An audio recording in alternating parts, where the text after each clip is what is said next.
মান্দায় online জুয়ার আসরে অভিযান, 15 জন গ্রেপ্তার। মান্দা নওগাঁ প্রতিনিধি। নওগাঁর মান্দা উপজেলা অনলাইন জুয়ার বিরুদ্ধে পৃথক দুটি বিশেষ অভিযান চালিয়ে 15 জনকে গ্রেপ্তার করেছে পুলিশ। অভিযানে বিপুল পরিমাণ ইলেকট্রনিক ডিভাইস ও নগদ টাকা জব্দ করা হয়েছে।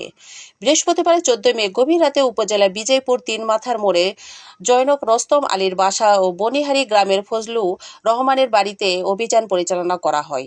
পুলিশ সূত্রে জানা গেছে, উপজেলা বিজয়পুর এলাকা রুস্তমের বাসা ভাড়া নিয়ে অনলাইন জুয়ার পরিচালনা ও অর্থ পাচার এবং অনলাইন জুয়ার মাধ্যমে মানুষকে উদ্বুদ্ধ করা হচ্ছে এমন অভিযোগে অভিযান চালিয়ে 3 জনকে গ্রেপ্তার করা হয়। গ্রেপ্তারকৃতরা হলেন সোহেল হোসেন 24, রবিউল ইসলাম 19, সোহেল রানা 20। ওই সময় ওই বাসার তল্লাশি করে 1,70,000 টাকা, 6টি মোবাইল ফোন, 2টি ল্যাপটপ এবং 5টি ডেস্কটপ কম্পিউটার জব্দ করা হয়।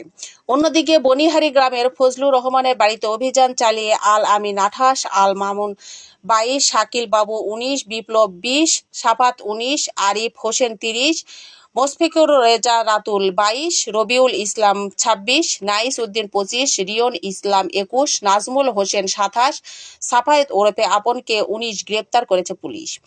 এ সময় তাদের কাছ থেকে 15টি মোবাইল ফোন, 11টি ডেস্কটপ কম্পিউটার, 11টি মনিটর, 11টি কিবোর্ড এবং 3টি ল্যাপটপ জব্দ করা হয়।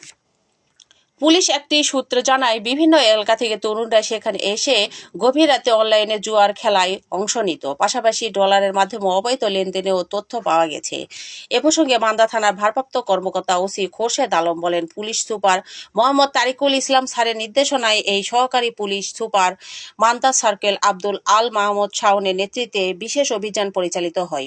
ঘটনায় গ্রেপ্তারকৃতদের বিরুদ্ধে সাইবার সুরক্ষা আইনে মামলা দিয়ে নওগাঁ কারাগারে পাঠানো হয়েছে।